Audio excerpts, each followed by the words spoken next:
Welcome back to the Tu-Vie podcast, your TV movie entertainment needs podcast. I am your host, James, and sitting with me for the very first time in such a long time, the prodigal son had returned. My co-host, Colin. How you doing, dude? I'm doing pretty good. How are you doing, man? Is that a Disney Infinity Venom behind you? That is a Disney Infinity Venom behind me. Pick that up at Half Price Books. You got it at Do you have Disney Infinity? Used to, Oh, but okay. not because that's the 2.0 version. We every year it was Skylanders, and then when Disney Infinity came out, it just was like adding on to like all the Skylanders we were buying. And I miss yeah, Skylanders. I miss it a lot. I really Yeah. oh dude, because when Disney Infinity Yeah, we'll tangent, say but we'll save it for yeah, our Disney yeah, Infinity episode because I'll stop my that is an episode I'm super excited. But that's not what we're going to talk about today. We're talking about pretty much everything that's been going on the last week, and we got a special topic: the spectacular Spider-Man: Rise of All. So let's get into it.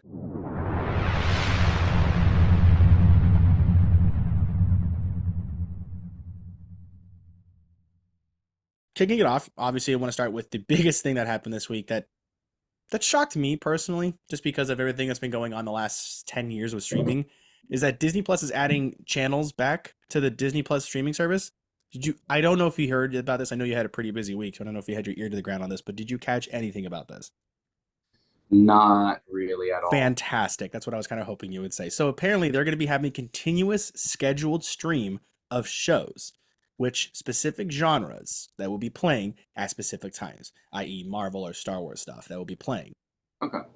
So what they're doing is they're just like revamping Disney Channel. Like yeah, like the cable like TV format, you know? Why? Why? Why are we doing this? This is the thing why we went to streaming was to get rid of cable. Yeah, but also it's kind of nice though. Like you remember the days when like you didn't really know what was on TV, but like you put it on and I mean, I don't, I think it's cool. I mean, it's a little unnecessary even Yeah. for a streaming service, but could be a good experiment just to see. Because also, like, if you're having like Marvel channels where they're randomly playing certain like Marvel TV shows, I mean, you remember the days when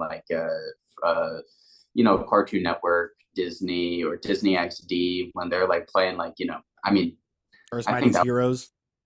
yeah, I remember I that mean, they show. would play like a Earth's Mightiest Heroes throughout the entire day, or like Yeah. X-Men 97. It'll be like a nice little like random like, yeah, I'll put this on. Why not?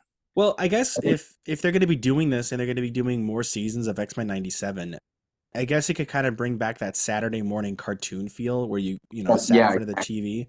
But and also, and speaking of that show, the guys that were making I think Fallout recently were like talking about why did they release all of the things at once when it could have been done better by weekly release like they do with X-Men 97.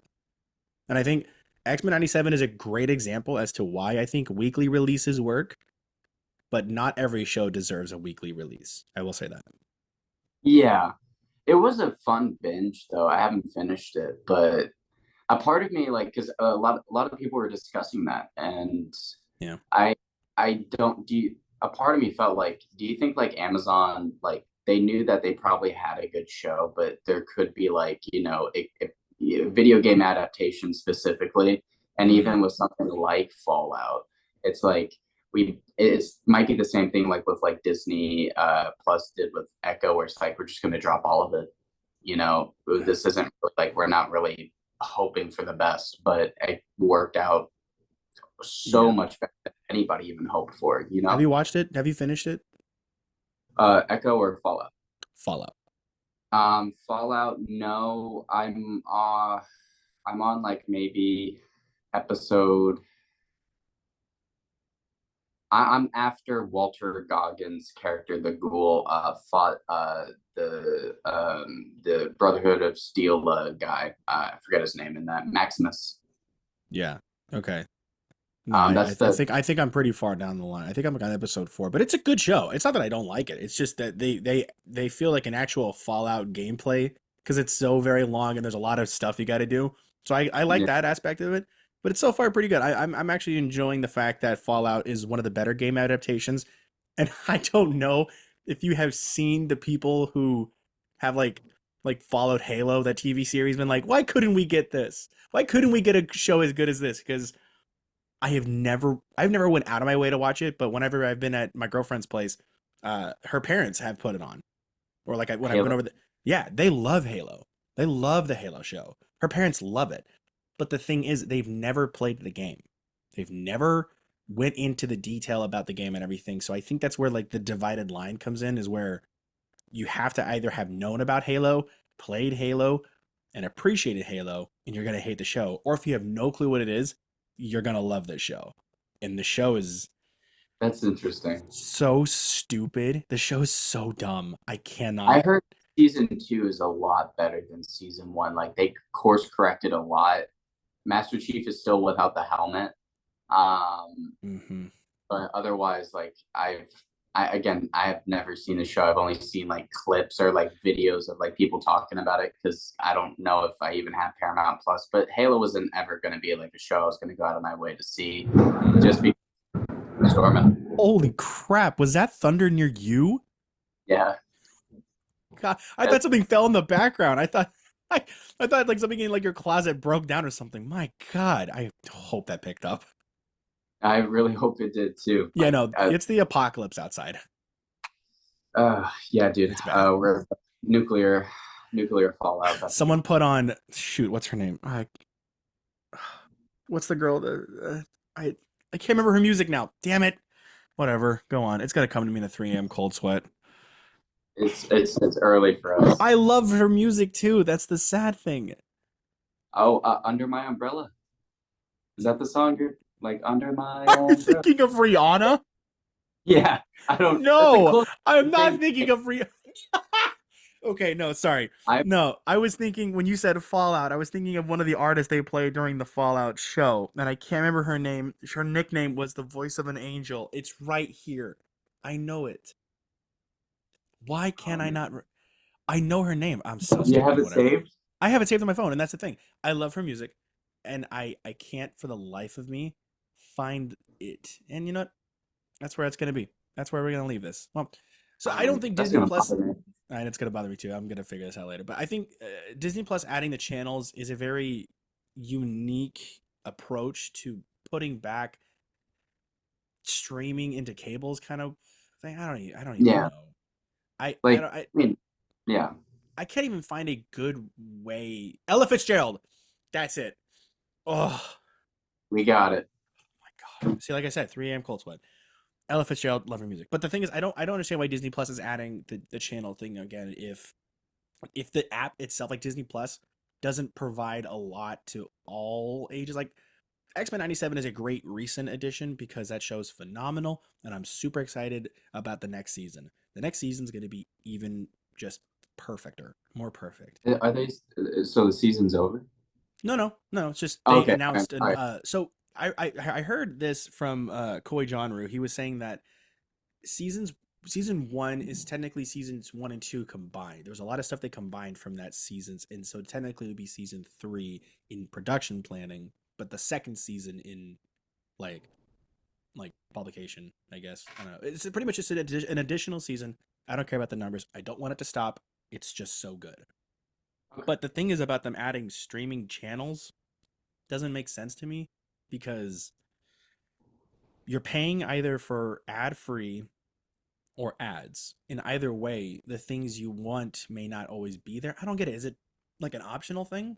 What I was gonna ask was, so with them like having these like channels where you're just randomly like watching, Mhm. like whatever they put on, are they gonna have commercial breaks?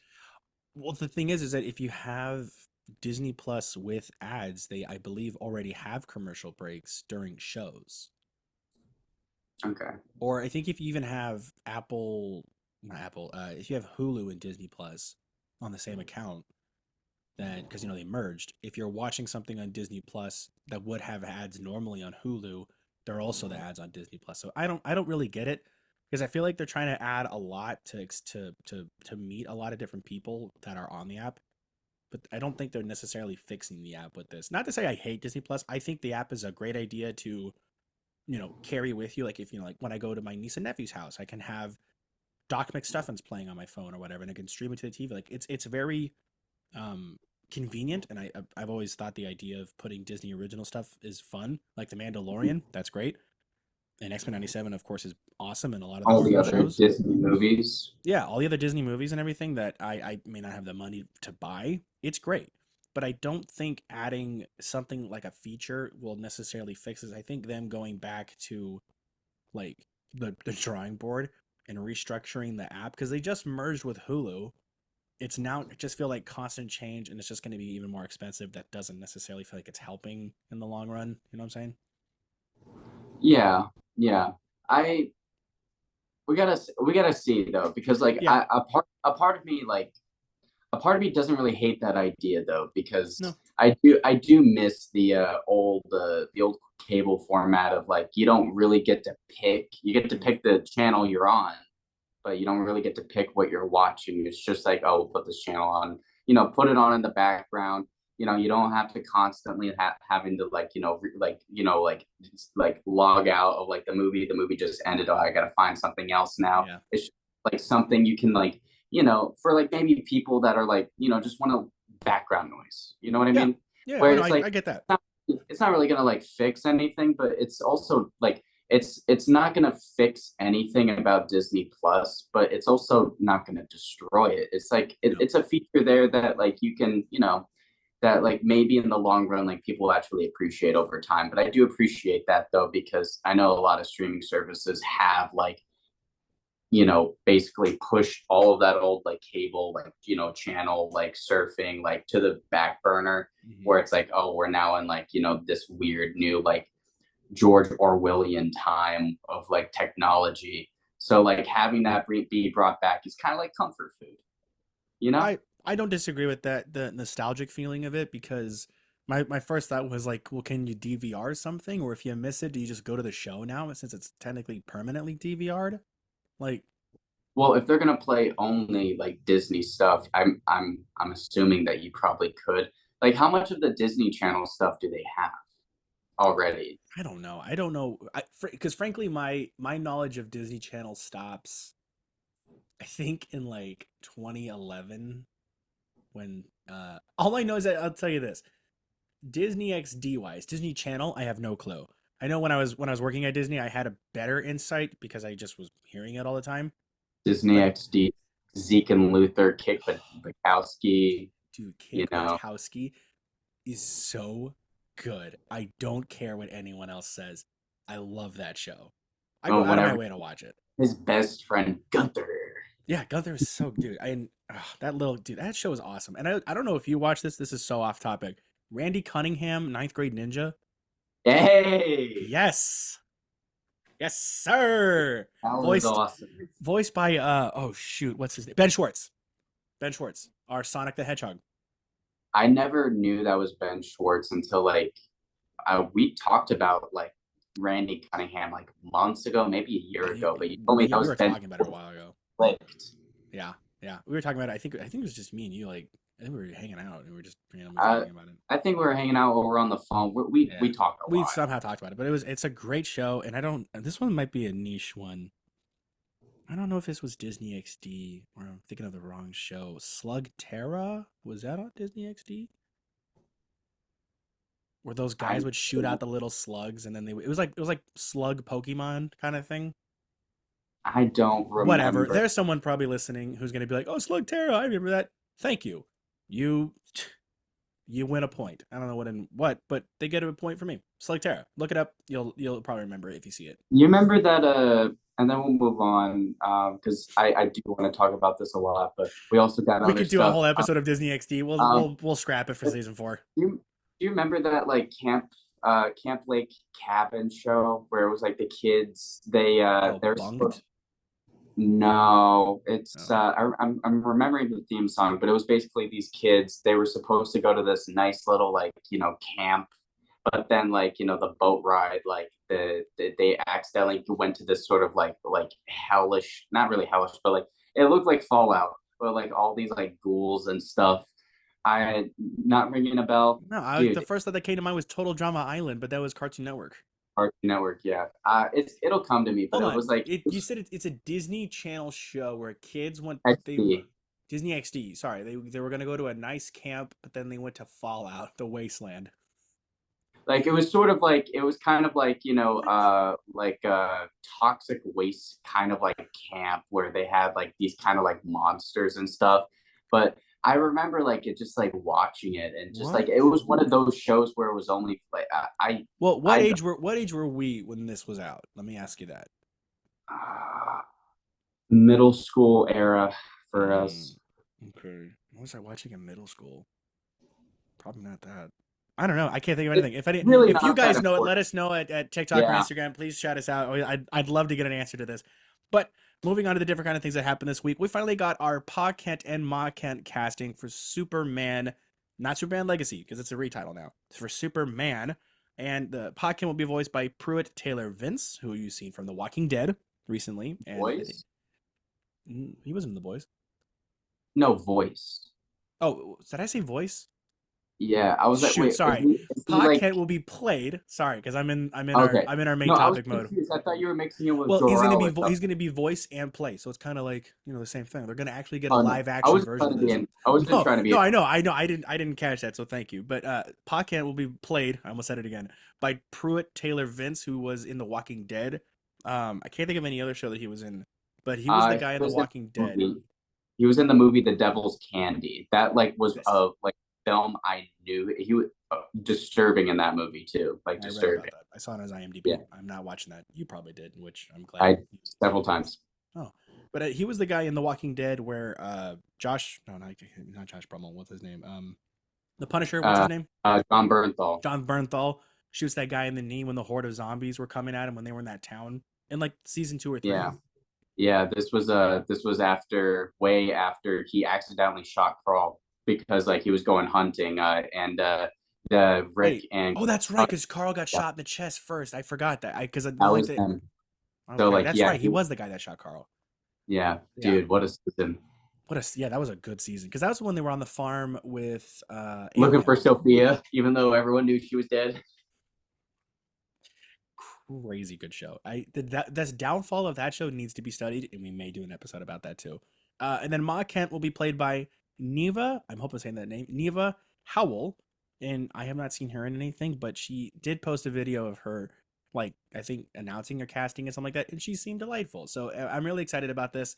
And they actually look like Kansas folk. You know what I'm saying? People would be like, Yeah, "This is a guy that you would call that's Pa." what I was thinking. I was like, this Not to is a say very sorry. This is gonna honest say sorry. Not to say Kansas folk are like stupid or anything. Like there's nothing negative. no, It's just no. like these actors give a more rustic and country feel than what Kevin Costner did.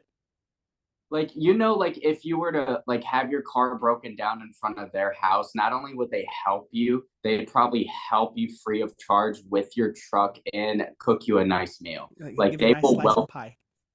yeah, Yeah, they'll give you, dude. It's just because like that's when I was shocked by that casting. I was like, huh, because like yeah. you're not used to like like because usually like with like movies like this like you're gonna do like the Marissa Tomei where you're just gonna make Aunt May hot, where it's like these are like Superman's parents. You know what I'm talking about? Someone I know. I'm laughing because I'm laughing. I saw a post somewhere where it said respectively. I'm glad they didn't make her hot, and I was laughing because I was like, yeah, because the last few people that have like Aunt May, they weren't necessarily like the Aunt May we've kind of thought about because the one I Just think kept about getting is younger. yeah, yeah. There was an old post where they kept showing how young they were gonna get, but Oh, it was the baby get Spider-Man the baby costume. Spider-Man. And the 13-year-old. That was a great meme back then. But It was good. the what was it? Someone also said something about it, but it was like the reason why these actors are getting so much praise right now is because they look like they they represent the Ma and Pa Kent vibe perfectly. Like they didn't get some A-list actor to do some role, and they feel like someone you would really connect with and call Ma and Pa. Not to say I Yeah. wasn't saying anything negative about Kansas folk. Kansas folk are one of the nicest people I've ever met. Some of them. The thing is that these give off the vibes of I can't remember the comic artist's name, but you probably know what I'm talking about. Which comic? I And then I'll can't tell you I a saw it story. somewhere, huh? A story of it. I know I you're talking like about calling Superman. like I Tim it's Sale. Who? Tim Sale, Maybe. I don't know. I'll try and find it and get Frank back to you on it. Quiet. But maybe Frank Quiet. I think that was it. That sounds like it was. I think it was Frank Quietly. I think they gave off a lot of Frank Quietly vibes. And I don't know. This is just a perfect casting for Ma and Pa because when the movie was being made and everything, I heard very soft rumor that Brendan Fraser was going to be Pa Kent. Damn. But that I think was fan casting. I know, but wouldn't that be perfect? I mean, it would definitely be nice. I would love It's like Brendan Fraser to do it because I just love Brendan Fraser and he because just seems Brendan like in real life, imagine a young Clark Kent. Like he just had a rough day at school and he wanted to beat up the bullies, but he just like stopped himself, but he was just frustrated with yeah. himself. And Brendan Fraser is giving him a heart to heart, probably looking over like the farm. It's like the night sky and giving him an emotional like speech that will like be resonating throughout the entire film. I Yeah, mean, it's better than great. what the Kevin Costner one was. Great. You should have let them die, Clark. I still think of Cameron's bit where he's like, "Let him die." It's so good. If you guys haven't checked out our Zack Snyder episode, was it the Oh Zack Snyder god. episode? Yeah, I think that it was. that Yeah, it was the Zack Snyder because I remember we were talking about Man of Steel. that has not aged well. That Not is even H. the one with me. Like You, I've done oh, such a huge 180. God, yes, because I remember the first episode he was on. It became a two-parter because we went on for so long. First episode Cameron's ever on was our Guardians of the Galaxy Volume 3 review. Then it went on to Zack Snyder versus Colin or something like that. It was the same thing. I had to break into two parts because it was going on for like 2.5 hours. I think yeah, we recorded for like an hour, hour 15 max. I That did was the not. longest call ever, and I didn't do anything. I was just naming off like what things he was doing. Like, oh, he shot an Aerosmith video. I think it's the only thing I said in the entire conversation. Yeah, It was a great one. I am not proud of anything that You I can have. okay. I'm gonna say this right now. You can be a fan of Zack Snyder. Don't listen to what the hater Cameron says because, uh, No, that's not because the hater Cameron is actually right. because here's the Like thing. I think his creativity is great. I don't hate the fact that he wants to take certain risks and that he wants to do things a certain way. But I don't think the misunderstanding of certain characters is great to change. Like I don't think we're gonna get into that. It's a different especially topic. that Joe Rogan episode that really solidified it for me. I Yeah, was that like, was ah, wild. I didn't necessarily. I was shocked to hear all that. That was yeah. boy. Okay. And then just moving on fast, because I don't want to be on any longer than I can. You saw the very first Spider-Man, Tobey Maguire Spider-Man movie in theaters My again. first, Oh no, that no, wasn't not, because your Spider-Man not 3 was your first one. no. Spider-Man 2 was the first movie I Ooh, saw in the theaters. okay. Spider-Man 1 was the only one I never got to see in theaters, just because like I was too young. Yes, And we were kind of in that age demographic. We were just kind of slightly getting to it. And if you guys was this haven't heard, that was like my first. Regardless, I know that like well, I hold on. Let me see what year Spider-Man 3 came out because I think we were around the time. in That was 2007. 2007. So probably because Spider-Man 2 was 2004 and then Yeah, Spider-Man was 2002. So you were just born, I think, when it came out.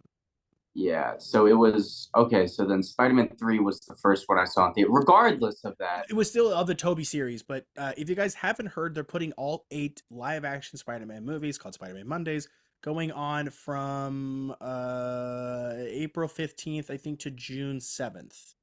Mid-June. yeah. First week of June. Like, dude, I got all of. I showed you on here that like You I've did. You got showed me like all your tickets. don't I don't show.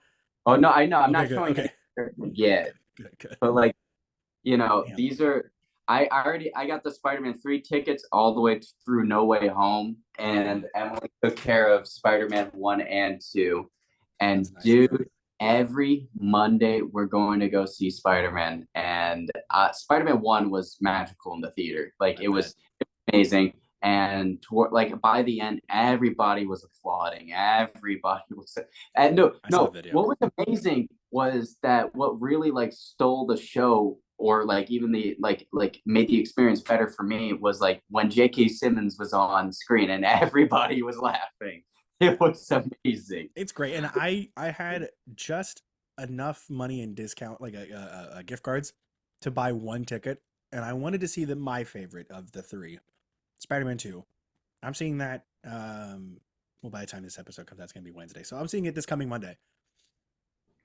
I'm so excited. I'm so I just excited. I'm so excited just to see the the say it. Say it. well the power of the sun in the palm of my hand. Oh, I thought you were How gonna go pizza time. no, because you know why? I hope the theater applauds. Well, here's the thing. It probably will apply, but you know the reason why I'm not that excited for it is because almost 2 years ago now, that scene still lives in my head from when we got back from Disney. It's like 10:30. I wanted to fall asleep, and you went on for 15 minutes quoting You didn't breathe. It was thing after thing. You were quoting what he was doing. I was making noises too of the car. Yeah, he was like, he goes, Thwip takes a pizza. Hey, that guy stole that guy's pizzas. And within seconds, those sequences of sentences happened, and I broke. I'm still so very sorry, but I broke. I'm like, hey, Colin, why don't we put on captions so we can read or watch it? Let's do both. Like, I was so tired. Oh I'm yeah, so I sorry. felt bad. I felt bad for you. I have that video. I have that video of you going, okay, we get Is you it. got it on See the tape? movie. How did you get it on tape? Your phone was on the counter. Because I had it on video. I was gonna record the pizza time thing, and then I turned over to you because I saw how annoyed you were, and then you were like, you were like, "Okay, we get it.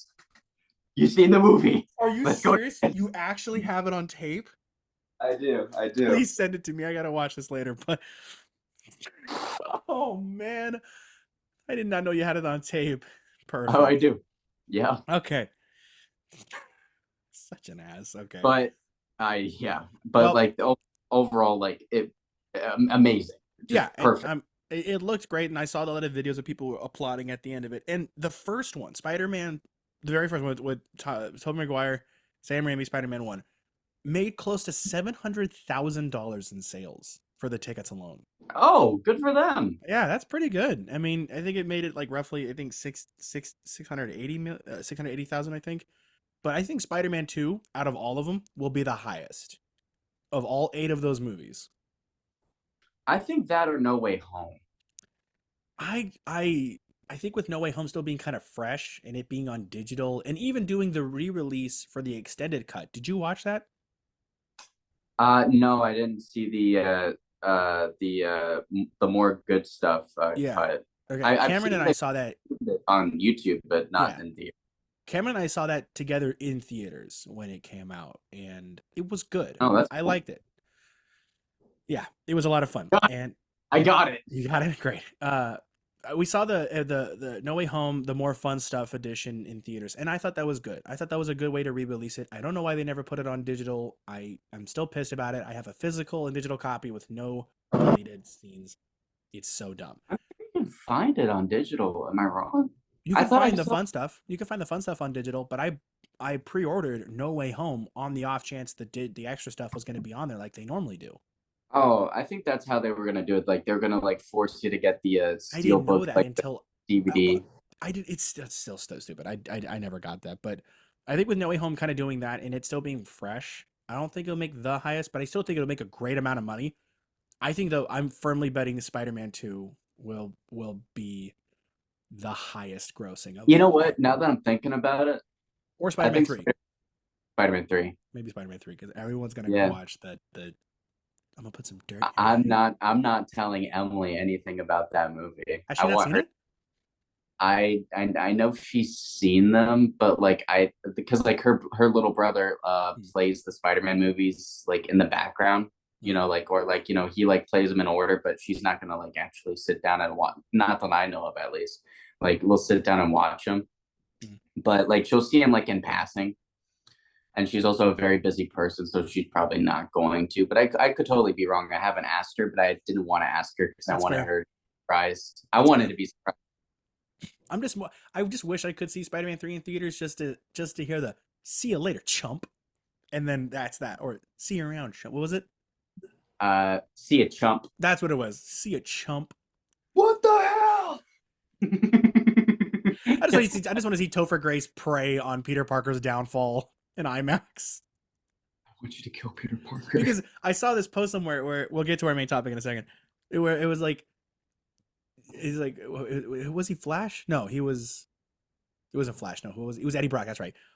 Topher Grace was Eddie Brock. He was like, Eddie didn't know that Peter was Spider-Man. He went into that church to pray for Peter's death like a real loser. I love that because he really went into the church. He's like, he lost my job. Now all I have left is murdering Spider-Man through prayer or Peter through prayer. It's like, bro, Yeah. Yeah. Well, I mean, like, well, Peter did say, if you want forgiveness, try get religion. religion. No, not try. Was Get it religion. get religion? Get it. I Dude, I love, I he looked really, cracked out, man. I love hate that movie so much, man. I I really, think it's just perfect. It's so it, perfect. it's a perfect mess. Yeah, it's less messy. It's more concise and condensed than Madam Web.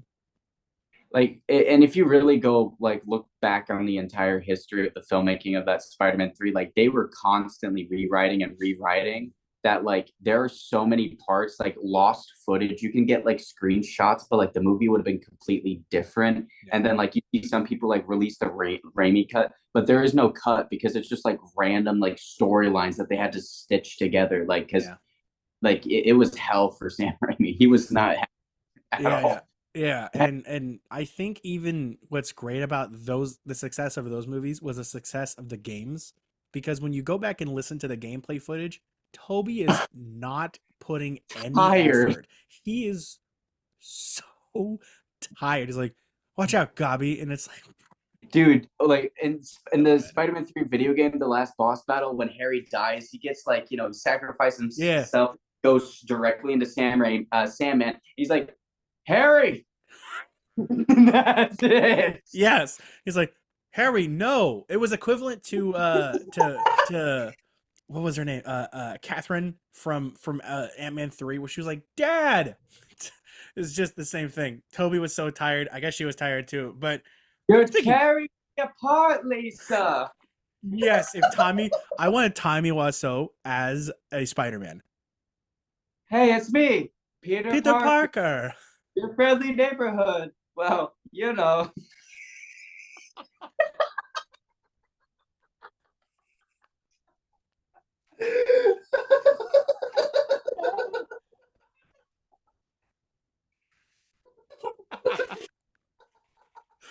That's perfect. You're friendly. Yeah. No, that is that was really good, dude. I didn't expect you to do that. Me I feel like neither. if you and I need to practice out a talent, we got to do it on the show because you and I have found hidden talents by doing this show randomly. My my Mark Wahlberg, Martin Mark Scorsese. Wahlberg is still my favorite impression of all time. It's so funny. All right, speaking of your friendly neighborhood, There we go. yeah. The main topic, as you can probably tell from the background here, is the Spectacular Spider-Man. And judging by the title of the episode, I know we're kind of getting a little into this, but Spectacular Spider-Man is you and I's favorite Spider-Man project, probably of all Yeah, time. The movies are great, absolutely. but this show had so much, and I don't want to sound stupid here, but it had so much sauce, dude. I don't think I'm using that right. I didn't like that I used it. It was so good. It was good. But the whole thing about this episode is I want to kind of talk about why it stopped with this season 2 ending. And so Yeah. this is kind of where we're getting into the rise and fall of the Spectacular Spider-Man. So I'm going to drop a little, I'm not going to, I'm just going to drop some knowledge here. So the Spectacular Spider-Man show lasted from 2008 to 2009. Pretty good year for television from what I remember. Mhm. Because I think that Transformers TV show was going on about like, I think a few seasons by that point where the girl with she had the key. Remember that one? It was the 2D animated one Yeah. of Transformers robots. Oh no, that's the regular. But like That's the normal theme it song. had a dope like It had a theme. great Like theme song. It had that the little one. girl that was It, like a at the end was an actual Transformer. I don't remember that, but I remember the ninja motorcycle one. Yeah, that's the one I'm talking about. I didn't know that she Not was a transformer, but that's new. All right, but still, good year at the time. Went on with a total of 26 episodes, 13 per season. It was created by Greg Wiseman and Victor Cook, and originally aired on the sorry. kids. So That's the it one, was yeah. Yeah, Transformers animated. Transformers Yep, yep. animated. Okay. That Okay, show sorry about that. started. No, It no, was, sorry. I think it went on for about 3 or 4 seasons because it went from 2007, I think, to 2010 or 11. it was really good too. I It's a love great show. Bumblebee in that. I had the DS game. How's it going? Me too. Me It too. was so good. Originally aired on Kids WB programming, which was a block of the CW. I didn't know Yeah, that was a thing at the time. Then it got canceled in 2008. And then it ended on Disney XD right around the time when it was still, I think Disney XD came around that time in 2009. yeah. And Okay. Yeah, that sounds right. do you also have like on there? It's like why they put Oh, I got spectacular. everything.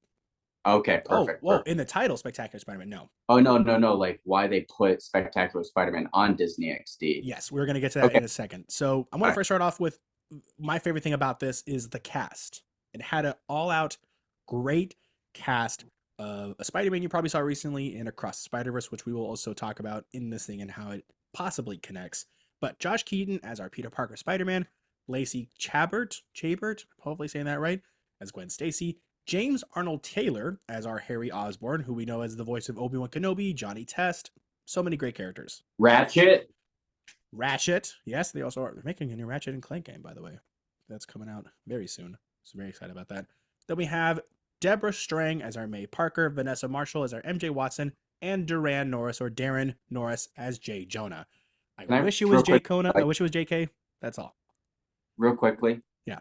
Best adaptation of Mary Jane and Annie animated show. This one, like MJ Yeah. was a G. She was a G. Like she, like Yeah. even when Peter was coming onto her, she was like, "Whoa, Tiger!" Like no.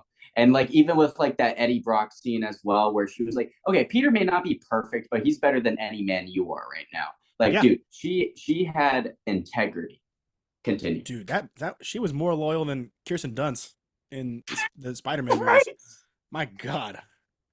Just by far much more loyal. And then Yeah. I think there was a fun few cameos, especially of D. Bradley Baker, who, as you guys know, for every voice of the clones ever, Appa and Momo, Who was he? Who was he in that show? Dr. Kurt Wait. Connors, the Lizard. Uh, I can kind of hear it. No, I it can was kind of. perfect. But then we have Steve Blum as our Green Goblin, Clancy Brown, who we know as Mr. Krabs, as our George Stacy, Phil Lamar, who, as you know from pretty much every animated show, Samurai Jack, he was John Stewart Green Lantern as Rand Robertson, and John DiMaggio as Hammerhead. George Stacy in that show too was like again like when I say like perfect adaptations like with George Stacy I don't know if he was entirely like that in the old Stanley and John Romita senior I think it was senior at the time of the artist but anyway like I do like though like it is subtle and even in a kids show it's like very subtle where he's like I know Peter's Spider-Man Yeah, like you know it was really well done on how they did every character in this show felt like the actual character we know from the books, but at the same time had their own story.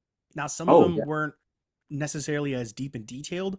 Like Gwen Stacy wasn't as deep and detailed, but Harry I had it his. is cute though. It's No, cute no, though. it's She's good, like but the it's good to cute see the nerdy character. girl, Yeah, you yeah, know. it was the Gwen Stacy that I think. Uh, uh, oh my gosh, why am I blanking on people's names today? What is wrong with me? Emma Stone did a good job in the Amazing Spider-Man movie. I thought she Yeah. played that Gwen Stacy perfectly. Now there are other characters that got very deep stories, like of course our Spider-Man, Peter Parker, but then Harry's story. When you actually look at the show, because over the last year I was watching it when it was on Disney Plus, and then I took it off for some reason. Yeah, But yeah, the rights issues. well, it's in the Canada one. I don't know why it's not. It's a whole Oh, thing. yeah, again, It's different contracts for, it's so stupid. I don't get it. But the thing is that the Harry story, when you look at the whole point of the show, is so harsh. I felt so bad for the dude because he gets tossed aside by Peter. Then he joins the popular kids, gets framed for being the Goblin by his own dad. Watched his yeah. dad die, but doesn't know Dude, he's his alive. dad broke his leg on perfect. Dude, like you see that too, and it's harsh. So Like rough, he dude. does it like with like no like I'm sorry here. No, he just does it Just like immediate like instinct. Like you breaking a celery stick with zero regard. Oh, dude. And like you also said, MJ in the show was really well done too, because it stuck true to what MJ was as, the character, but at the same time they were supposed to, intertwine that love interest between Gwen Stacy, Peter Parker, MJ, and then also that other cheerleader girl. Do you remember Oh, Liz. that? Liz. Not so Peter Parker didn't get one, Liz. not Peter did two, us dirty.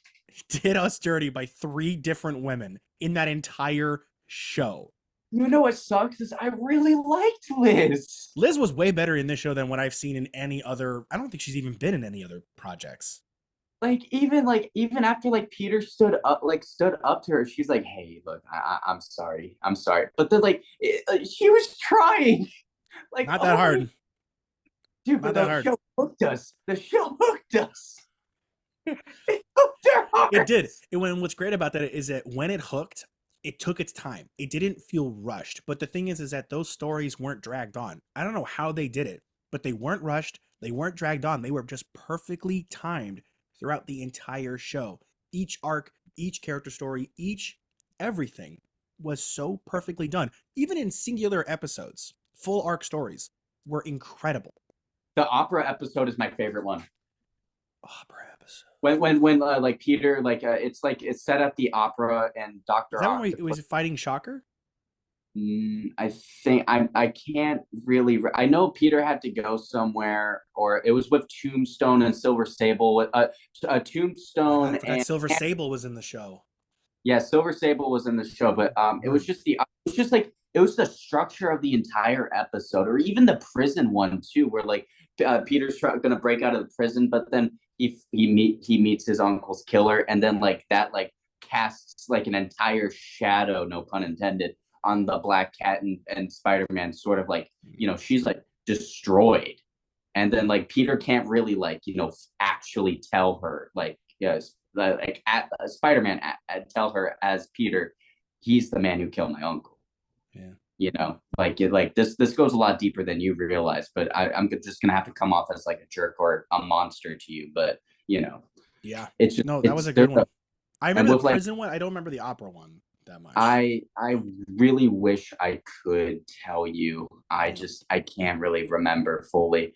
Yeah. But anyway, regardless though, like there's a so it's like those little like bottle kind of not bottle episodes, but self-contained stories that actually like just it, what can you say about this perfect show, man? It's so What can you good. say? It's so good. And the thing about ignoring the finding his uncle's killer and everything, the moments where you feel actual like threat from villains was so apparent in this show, because my favorite arc, or my favorite storyline, is the Eddie Brock Venom one, where Peter doesn't know that Eddie came back into the city, so he sees Eddie at various spots, and it's Yeah. You messing with think his he's mind, and hallucinating? he's like hallucinating, he's just losing his mind, and they have that fight at his house, and he's like, "Oh, no need to play coy, Spider-Man. We know you're Peter." Like it's this whole thing that like the symbiote left him after he did the black suit thing, which was great.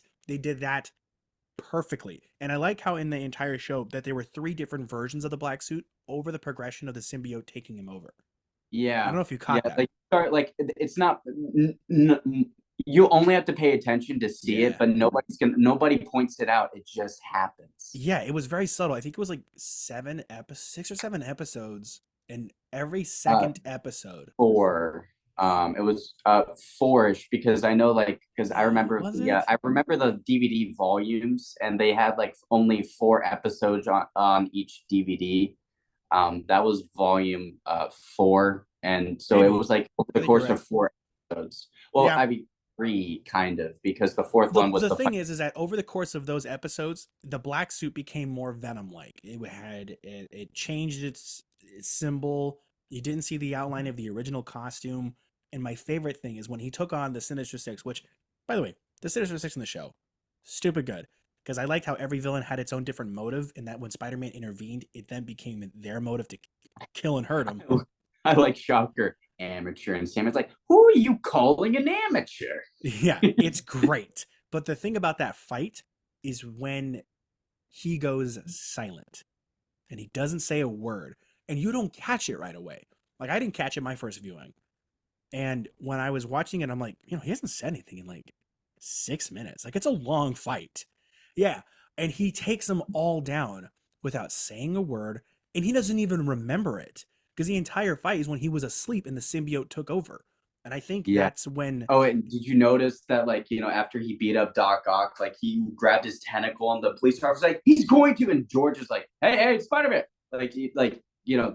That was sort of your, like, hint of, like, that's not Peter. yeah, yeah. And I like how those things were so subtle. And then from there, everything goes into a different like level of intensity because that was around I think that was season 1 because in season 1 finale was around 2 episodes of Eddie just mentally breaking Peter, threatening to kill Aunt May because of her heart attack, threatening Gwen Stacy by stringing her up at the parade float. I think I'm gonna sneeze. Sorry. Go for it. Threatening Gwen and I sorry, it came and went.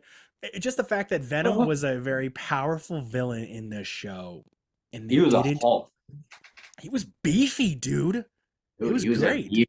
And so the Venom you have right behind you, the Disney Infinity one, I think it was the very. It was inspired by that same Venom. I think Which one? the one you have on your shelf, the Disney Infinity one, was Um, inspired by the it, Spectacular Spider-Man. It looks very similar. this one. Yeah, I mean, Venom's always kind of been like beefy like but that. it looks like the same character model. Yeah. Oh, yeah, Thinner yeah. waist, way bigger. By the way, that Eddie Brock in that show was definitely on steroids. There's no shot, Dude, he has a lot of milk. dude. He should be on the got milk posters. He is the milk poster, dude. That man was beefy. He is three milk jugs on top of each other, just like in a little like trench coat. Two tickets for Spider-Man. I don't know why he said that. Yeah, no, I get you. And But like, what's great also, excluding the fact that Peter was the cause that Eddie got fired about, right? Because he stole the symbiote, and Eddie he took blame. Well, Black Cat was going to steal the symbiote. Peter was there just to Yeah, take pictures and also just to scope out the area, sees that somebody's going to rob it. And then it's just like the door opens and it just so happens to like Peter accidentally stepped on it, but he didn't realize he took it. It's just that like it was under his shoe. but how And did then Eddie get fired? Eddie got fired because they were pulling, I think they pulled funding because of that entire incident and also the lizard Yes, well, that it just was like we can no longer afford to like we can no longer afford you. And then Eddie projected that onto like Peter because with everything that was going on, Peter was involved with the picture of the lizard and also with the picture of like oh, the robber. because he took the photo because he He was took at the because photo. he was working at the Daily Bugle and took the photo, and so he's like, well, you saw the whole thing happened and you didn't say anything. That's what it Yeah, was. Okay, yeah. even that, even the tiniest details, like seeing the fact that Peter was there at the scene as Spider-Man, but he took the photo as Peter and he submitted that to J. Jonah, which I liked this J. Jonah Jameson. I love JK, but this was a very good Dude, JK this adjacent. this Jonah is the best of both worlds, especially with Yeah, that Jake Simmons moment where like the Rhino was there, and then he's like, "Oh, no, there's no Peter Parker here," and then he's just using his thumb. He's like, "Get out of here!" yeah, yeah. It Like, was very, very symbolic of the first I Spider-Man movie where it was a I got goblin. better. Like, this is a better version of that Spider-Man movie because it's actually Jonah looking at Peter, making eye contact, and going like, "Dude, get out of here!" Like, Yeah, he's like, "Got this." I'm getting goosebumps right now, but I love it's that so good. Jonah, man. It's great. It's great. That Jonah was so good. And I loved the bit he did every often where it was like, you got 17.5 seconds. Like he would like make these outrageous things like, yeah, here's 13 words. Get out of my office, you stupid loser. Like something like that. He would make these crazy. Peter's like, "How could Oh you god. count that?" Yeah. He's like, do you count that? Like that was perfect. And Keaton's timing as Peter, I'm on 6 different tangents. Keaton's timing as But Peter was so perfect. yes. Like Keaton at the time, he was still young. And he's still pretty young now, but then, it's early 2000s, so he was much younger. But he still has that same cadence and tone now. But even then, as being that younger version of himself, carrying that youth with Peter is so good. I just cannot imagine anyone else but Josh Keaton doing this Yeah. role. It's He still so good. has it though. He Oh still yeah, has. I sent you never that lost it. Instagram in the group chat, but the new You did. Spectacular Spider-Man, like Yes. comic book series written by the guys who brought you Spectacular Spider-Man. Josh Keaton did a voiceover of like the like a little slice of life of Peter Parker's with Kenny at the Mhm. coffee shop. He still has that voice. Like he sounds Yeah. a bit older, but That's the point. like when like if like Peter in that show like grew up and Yeah. like he's like in college See, now. you're getting ahead of me here. So I want to just Oh, kind I'm of so sorry. no, no, So no, no. sorry. You're no. It's a good getting ahead because this is where my next point comes in. So I'm gonna crush the other stuff I was running on, and then I'm gonna get into this. So the Venom explanation is great because that whole thing about him being the more tougher Spider-Man, almost like the other half of himself that he has to fight, was so well done. And we'll get into that in a little bit. But excluding Venom's reason for hating Peter Parker, I like the fact that they actually showed all the different villains' backstories on how they became the villains. Doc Ock had the chip, took it out because there was all these different things. Heartbreak. It was heartbreaking because he just didn't want to feel inferior to Harry, not to Harry, to Norman. Dude, And a lot of his last lines as Otto were so devastating. Even as a kid, he's like, "I've been so good." It's like it hurts. yeah, because it wasn't Doc Ock originally breaking out. I think it was Venom that approached Doc Ock and gave him the chip again. Right? He got What's the chip this? again somehow. Somehow he got the chip after being in therapy and I not. think he was no. I think he was faking. I think he was faking it. I think Like he he was playing the was. long game. Yeah. Yeah, Either like he. way, Otto was so heartbreaking to watch because he felt Yeah, inferior to Norman consistently. And then the Vulture. The Vulture was great. I love that voice actor. They yeah. got the giant nose perfectly. But Osborn. yes, and I like how the fact that he stole his tech and he wanted just the credit. And there's these reasons with everything. And Alexi, he just wanted to kill Spider-Man because he was tired of him always interfering with him and Frank's bank robberies. I like how Frank was a recurring thief. So good. Flint.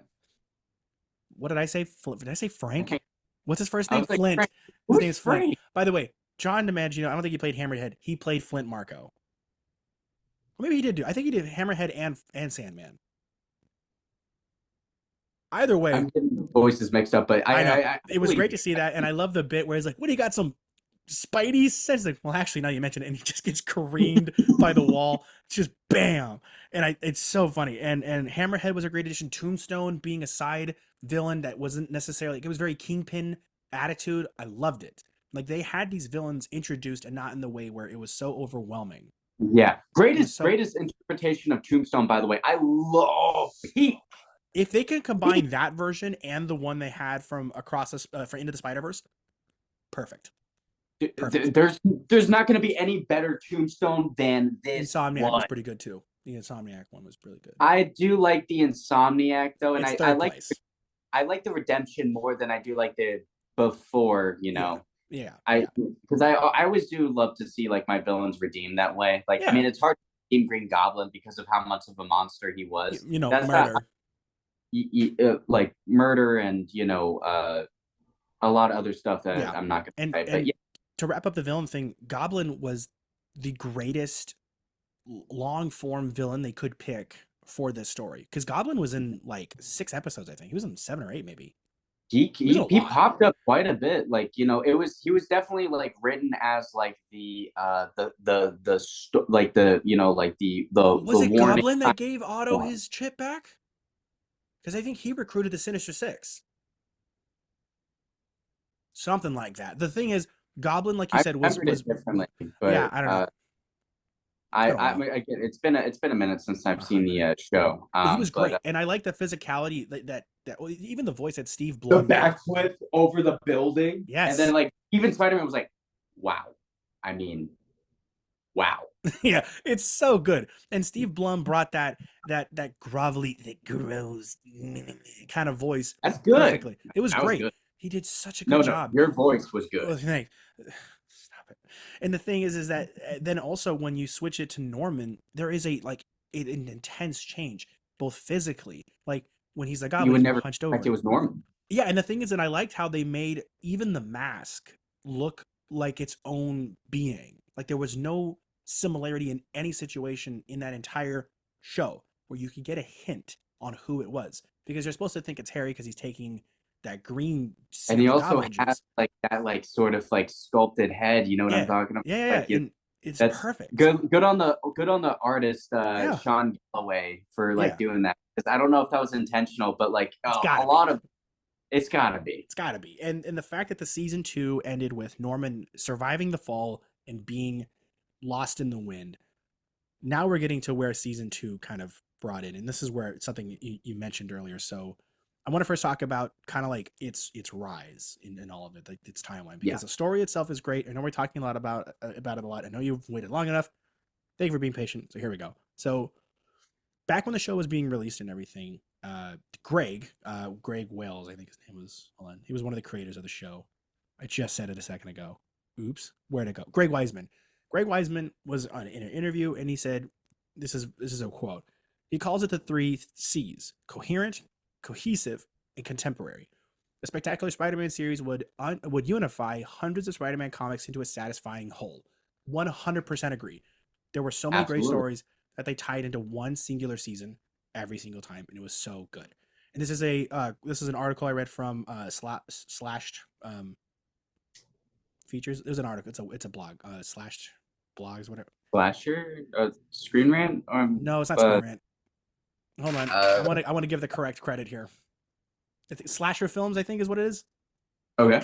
Slasher Films, I think it is. Yeah, they had an article, and I loved it. It was really, really, really good. And if I can find it, like an idiot, I will. Why can't I find it? Whatever. The point is that this is from an article. This is not my own words. These are from an actual source. I think it's Slasher Film, the blog.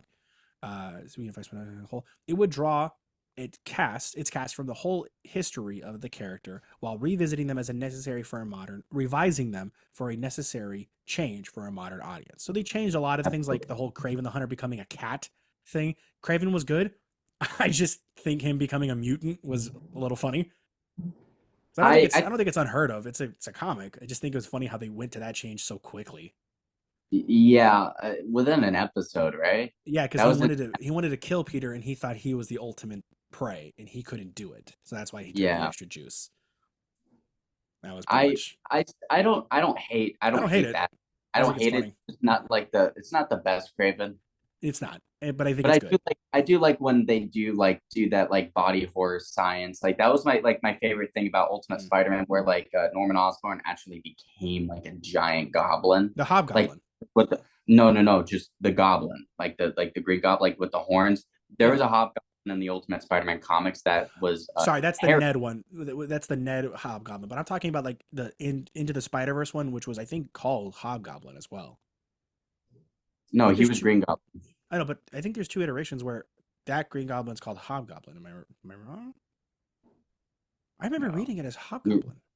no, it was Green Goblin. Either way, I know exactly He the even had Beast the one. purple hat on too. I know. I remember. I don't know why. I remember reading it as Hob. Either way, we're saying the same thing. I'm calling it a different name. You're probably right about that because you read it a lot more than I Yeah, do. So but I do like the Craven where he does become like a monster like that becomes because a I feel like cat. that's exactly what Craven would do, where he would like to go to the extreme to Yeah, like become exactly what yeah. he He is. becomes a cat.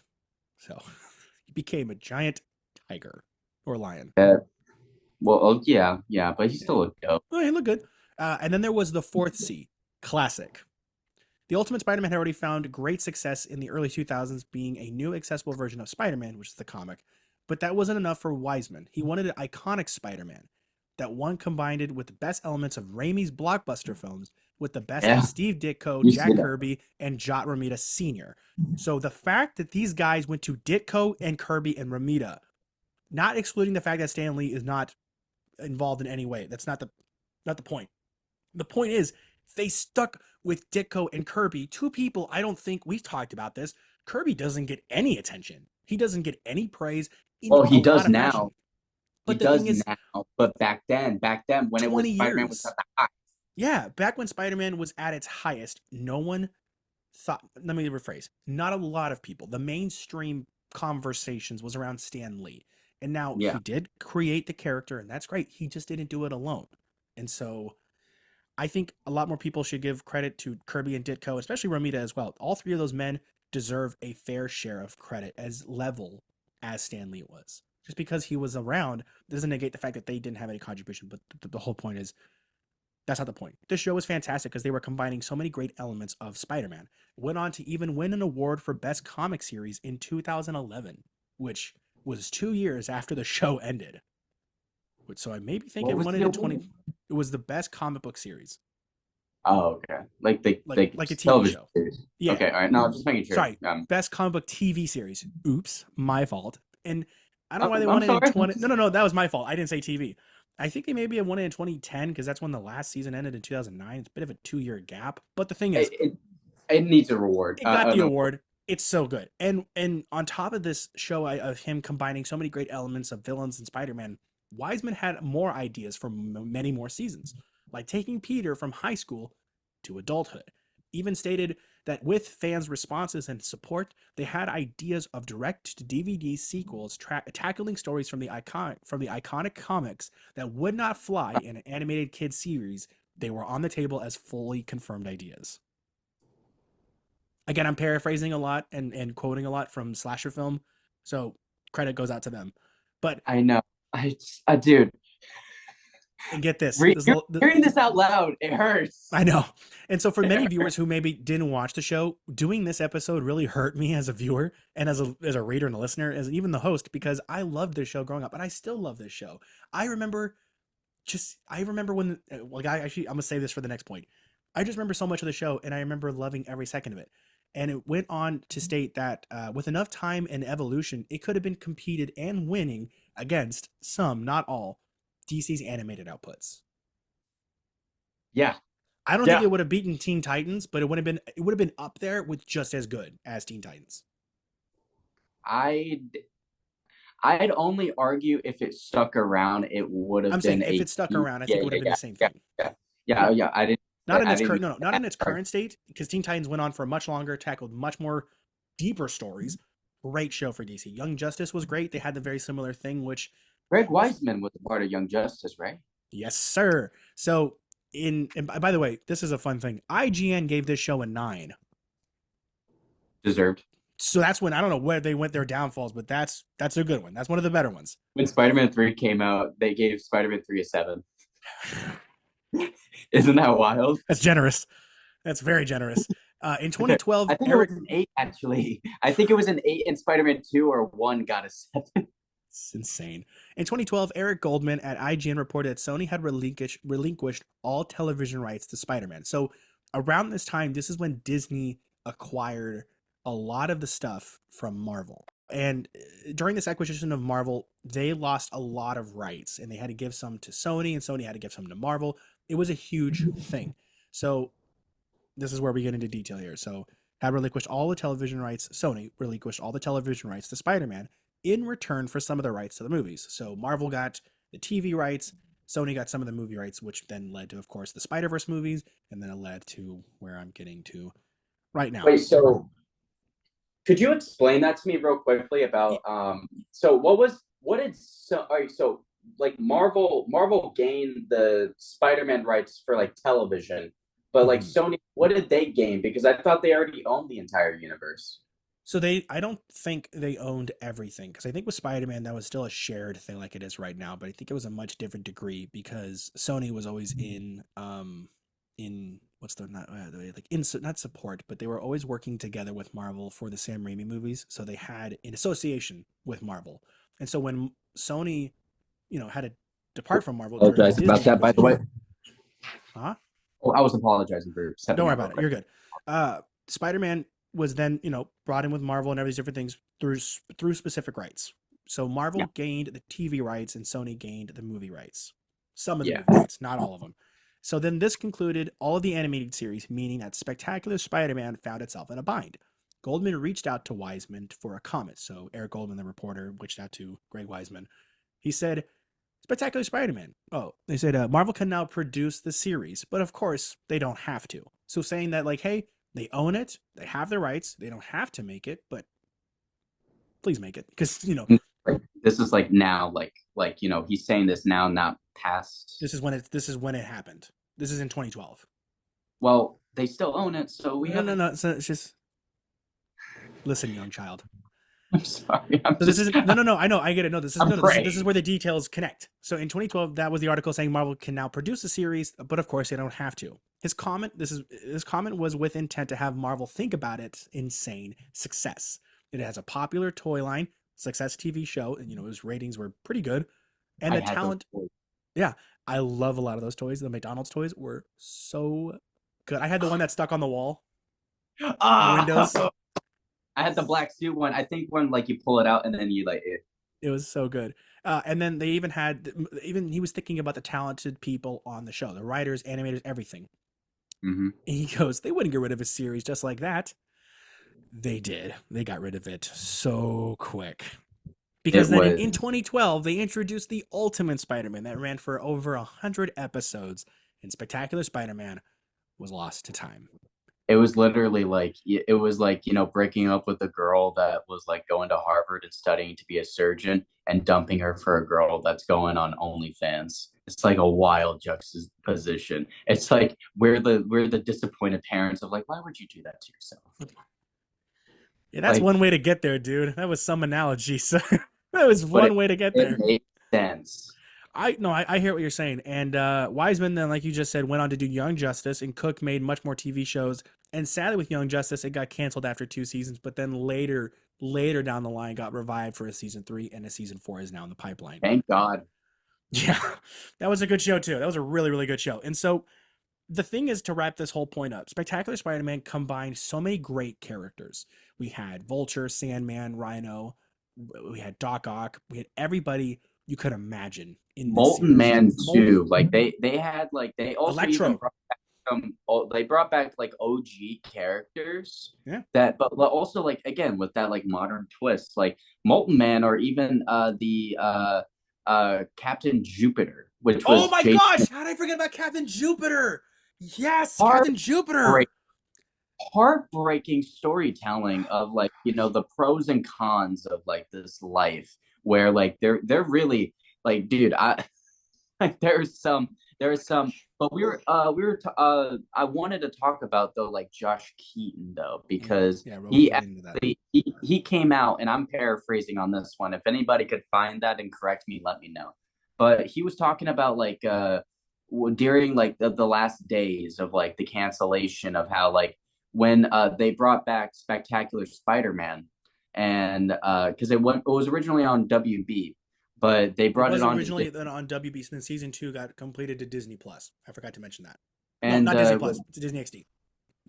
they had like Spectacular Spider-Man on reruns as well, hoping to gain more of an Good. audience as well because they were gonna bring Spider-Man into Avengers Earth's Mightiest Heroes and potentially connect those universes. Yeah. But Josh Keaton never got like that phone call because he was supposed to. But not only did he never get that phone call, he found out he didn't have the job as soon as Spider-Man popped up on Avengers Earth's Mightiest Heroes and it wasn't him, it was Drake Bell, Which then led into that series, Ultimate Spider-Man, which which hurts. I'm not gonna lie. At first, I liked it because it was introducing a few of my favorite heroes like Iron Fist and Nova. I liked it, and then I got to learn more about White Tiger, and I knew about Luke Cage, but it was great to see Luke Cage in the actual show. I didn't vibe Power Man. Yes, I just didn't vibe with Drake Bell's Spider Man. I just couldn't It get with it. there was something about like the Too many sound voice that just effects. and the sound effects, the monkey sound effects, Yes, and that's the the one. cutaways where Yeah, it's the like cutaways where it was like black and white and a little puppet version of him would come out, or what I'm talking about, a little. like the small little guy Yeah. like with the head like a Funko Pop, but like a Dollar Tree version. Yeah. And it was I mean some of the like I do remember enjoying it but also I can't rewatch it the same way as I can rewatch Spectacular Spider-Man because of a lot of that maturity is gone. It's just immaturity and like there's Yeah. nothing wrong with that because you're making a kids show but that's also the beauty about like this Spectacular Spider-Man show. Spider-Man fans can watch that if you grew up reading them but also even kids as well. Like they had some really fun episodes, but also some hard ones where it's like where like like you as a kid you're watching you're like oh my god like I just watched The Godfather like level like what did I just watch Yeah. and one thing I also just didn't like about that Spider-Man show was his face. I didn't like the look of Peter. That droopy Oh, and over the the weird, hair. the droopy hair. So stupid. Like I know he's meant to look like a dork, but come on. But I mean, they were trying to capture how Peter looked in Ultimate Spider-Man with Mark Yeah. Bagley's art, but it also didn't jive because the art style wasn't Mark Bagley. Because it was a 3D show, wasn't it? It was a little bit, It was a a. little I bit. remember it being slightly 3D, like Clone It Wars. was No, it was 2D, 2D. but like, there were some 3D elements like any other 2D show. You're going to have like 3D in some form or fashion if you can't get away with 2D. Um, Yeah. but dude, I really, I like, again, it's like, what if Marvel's going to be reviving these shows? Because even to this day, people are like, bring back Spectacular Spider-Man if you're reviving old projects. I know there's a little bit more of an interest now to revive the 97 show, but I Yeah. mean, not the 90, the 90s show, Yeah. but Yeah. I also like there's still time to bring back Josh Keaton. He's still kicking and hollering. He's still voicing Spider-Man. He's still voicing Spider-Man through comics and posting them on his Yeah, Instagram. he's having his own fun with it because the passion for Keaton and maybe not everybody else, but I feel like if they really tried, this could be an X-Men 97 level of passion project for the actors and people coming back to do this show correctly. Because, And with a Disney Plus budget like what they did with 97, oh imagine boy, how far they could go. yeah, and the fact is that when his appearance was just even announced on the poster that he was in Across the Spider Verse, everybody lost their mind because Yes. it was so good, and it was like, well, what is there more to tell about this character? Because now he understands the point of canon events, and even though canon events is still an iffy topic, there's still more for this character Yeah. I because think we saw him also, holding his George Stacy yeah. And right I there. think Greg Weisman, he came out about that because, like, that Peter, that Spider Man, Josh Keaton's sided with Miguel. And I think it was Greg Weisman or somebody else, but he said, I don't believe our Peter would ever do that, ever side with Miguel, ever, like, sacrifice. But also, like, there's also a part of me as well where I'm like, maybe, but what's the reason why? Because we also Yeah. just found out that, like, he lost George Stacy. And wasn't there in like Well, some, depending on which version you watch, he either yeah, lost because it George was Stacy Gwen. or his mattress. Oh, He was really? holding a mattress. Yeah, I'll see if I can find it. Hold on. No, I'm that's not why. kidding. No, I'm I not thought it kidding you. was Gwen. No, man, I swear to God, I thought it was a mattress. I'll try. That Keep going with is what you're saying though. so, but like, what was the cause of that? Like, because clearly he lost somebody, and Yeah, like I'm sure he's tired of, like, like I don't like there has to be a reason because they're hinting at, like, there's a story after season two, and they probably had discussions about that, or small minor ones because they're still making Across the Spider Verse. It's not just going to be the entire like Josh Keaton show, like how but still, like, we lost. I lost my entire mind when I saw him. He was like, it's hard, Miles, but it's the truth, or however he said it. Like, yeah. No, we know. you're very very close to. I think the actual quote is, "I'm sending you the current picture. I found I found it. It's literally him holding Gwen as another one or a mattress after the Gwen Stacy death, not George Stacy losing and Captain Stacy canon. It was the Gwen Stacy ones. There's literally a photo of him holding a mattress. It's on the screen right here. Oh, but he is holding Gwen He is Stacy holding Gwen. on one. I think that was the Gwen Stacy canon, not the George Stacy one. I think there was two of them. I don't know. Because, yeah, no, because I remember there was a like, everybody loses a captain, Yeah, and Spider-Man, like, he was but he was holding Gwen, so I'm sure he's a little bit better, and that might have, like, explained a little bit of like why he probably is siding with Miguel, where yeah, he's like, hey, I'm tired of losing so many people. If we can save the most that we can, then let's do it. yeah, 'Cause, yeah, I'm sure there is an explanation. Maybe not the Spider-Man that we saw at the end of season two, but probably a Spider-Man where he's been doing it for a while, yeah. and it's getting to him because Spider-Man has done that stuff. Like he's not perfect. That's why Mhm. like Chip Zdarsky, like the writer of this, and excuse my language, there's going to be some French spoken, but he said that like that's Peter Parker. That's why we love him. He's a up, Yeah, no, it's like great. and yeah, but It's hard James, this is a because pretty good show. I know it's pretty good, but the thing is, I want to wrap up just one big thing. Spectacular Spider-Man is an iconic show, not because it was funny, because it was funny. I love the bit where he was with Rhino and he throws the cone on his horn and he goes like, "I got it on the thing. I did the thing on the thing. What do I win?" And he's like, "You." He's like, "I win me."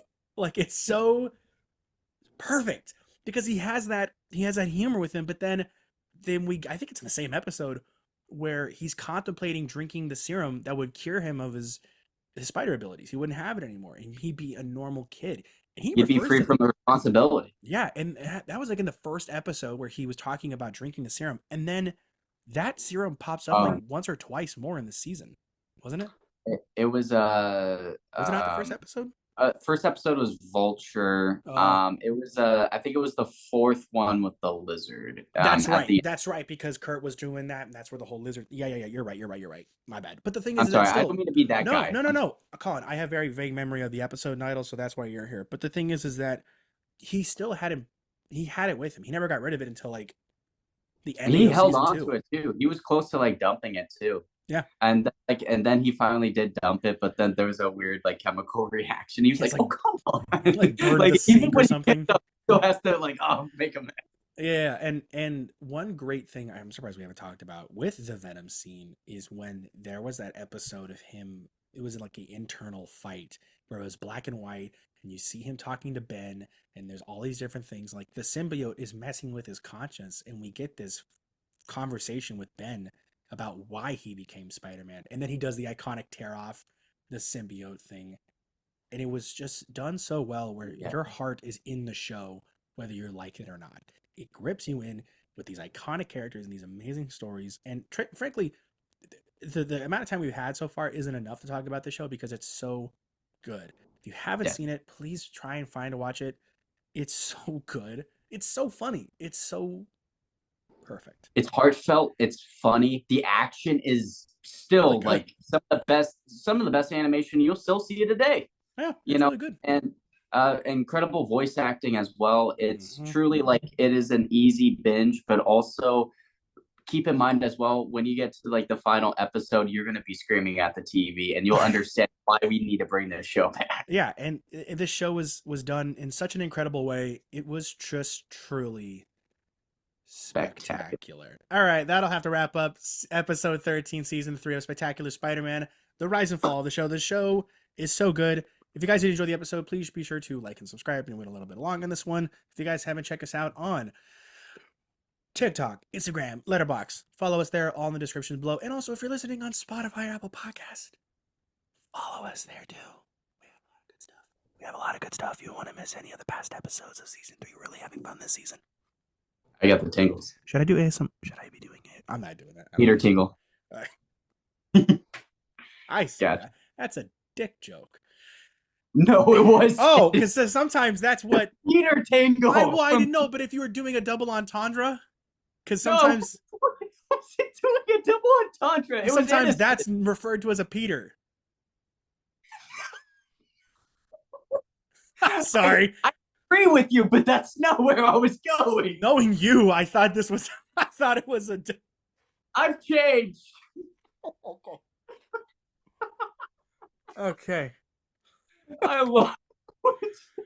Welcome back to the show, Colin. I'm glad to see you come back for this one. Next week, are we doing what we talked about next week? Is that next week? Next week is a very special episode. Next week, Do you we briefly talked about it on this one. Next week, we're doing our Disney Infinity episode. I have done so much research into this. I'm so excited for it. I've been putting this on hold for so long because I want to get everyone here. I'm so excited. I'm excited too. Let's do it. Thank you guys again for watching, and we'll see you guys next time. Thank you.